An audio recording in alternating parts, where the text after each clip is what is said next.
Let's talk about something completely invisible. It's not a company, it's not land, it's literally air, and it just sold for $23 billion. Every second, billions of invisible signals are flying through the air, connecting us, entertaining us, and powering our digital lives. But here's the crazy part. This invisible highway just sold for $23 billion. This number? That's the amount of data we used in just 1 year, a fourfold increase in 5. Every video, every map, every message, it all adds up. And we're not just using data. Our demand to be connected is exploding. So what is this invisible highway that makes it all possible? It's a finite resource, a public good. The easiest way to think of it is invisible real estate. This is wireless spectrum. And now, a new digital arms race has begun. Whoever controls this spectrum controls the future. All right, let's just jump right in. We're going to talk about something that's completely invisible, but it just sold for $23 billion. And no, it's not a company, it's not land, it's not even a patent. It's literally air. So why the huge price tag? Well, this is why. This number you're seeing, that's the amount of wireless data Americans chewed through in just 1 year. And to put that into perspective for you, it's nearly a fourfold increase in only 5 years. Every video you stream, every map you check, every single message, it all adds up to this absolutely staggering number. And get this, it's not just about data. Even with all the new apps out there, our use of old-school calls and texts is still climbing. We are relentlessly, constantly connected. We're just always on. And our demand for that connection just keeps growing and growing.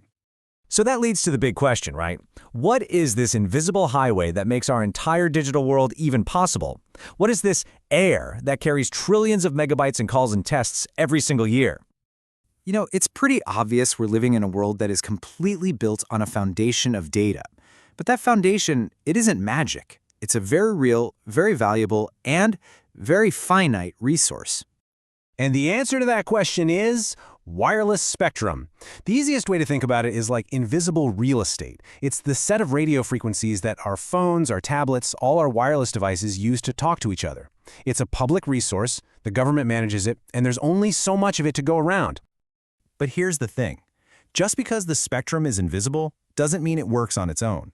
It needs a massive physical network of cell towers and these smaller antennas you see everywhere, called small cells, to actually carry the signals from your device to the network and back again. It's this wild mix of the invisible and the, very, very visible.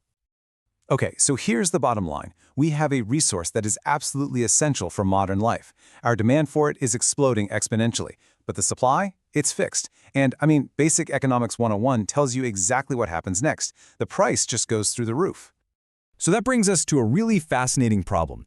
If this thing is invisible, and it's finite, and it's essential, how on earth do you even put a price tag on it? How do you value empty air? Well, it turns out it's incredibly complicated, but experts have a couple of main ways they tackle it. First, there's the market approach. That's kind of what it sounds like. You just look at what similar blocks of spectrum have sold for in the past.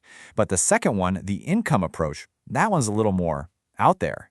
Analysts basically create a fantasy startup from scratch and project all the money it could possibly make using that one single license. But this whole valuation puzzle, it's not just some boring thing for economists to argue about. For the big telecom companies, it's a high-stakes game of corporate chess. Getting your hands on the right spectrum isn't just about growing your business. It's literally about survival. Okay, so let's look at a perfect real-world example of just how high these stakes are. This is the story of a $23 billion bet on the future of, well, everything. Not too long ago, a huge deal went down. AT&T, one of the absolute giants in the telecom world, agreed to buy a massive chunk of nationwide wireless spectrum licenses from another major player, EchoStar. And the price tag for that slice of invisible real estate? Yeah, a mind-boggling $23 billion. All for the right to use a specific set of radio frequencies.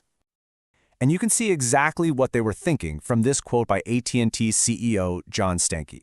He says they're adding fuel to their strategy. For them, controlling spectrum is the key to powering their 5G network and winning the race to connect America. And this is where it gets really interesting, because the deal was a perfect win-win. AT&T was desperate for more capacity to build out its 5G network. But EchoStar, they were under the gun from the FCC, which has these use it or lose it rules. So selling to AT&T not only solved EchoStar's regulatory headache, but they also cashed in big time. But here's the thing.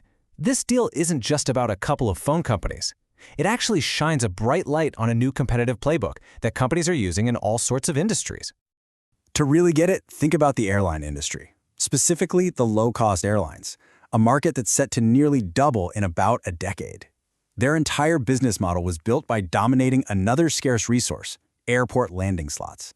They figured out how to squeeze every drop of value out of that one critical asset, and it completely changed how we all travel.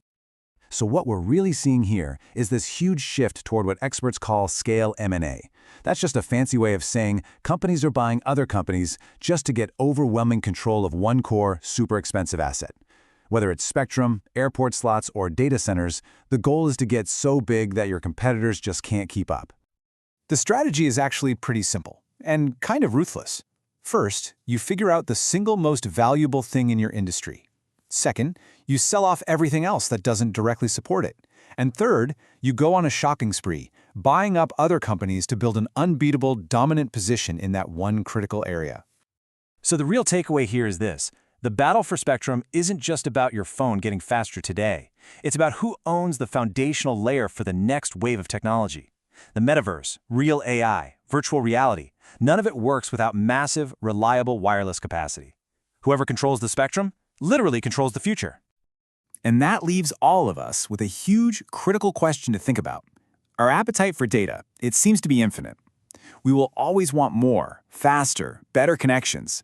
But the resource that makes it all possible, that wireless spectrum, is very, very finite. Figuring out how to manage that tension is honestly one of the biggest challenges we're facing in the 21st century. And that $23 billion deal for air, it was a bet on controlling this resource.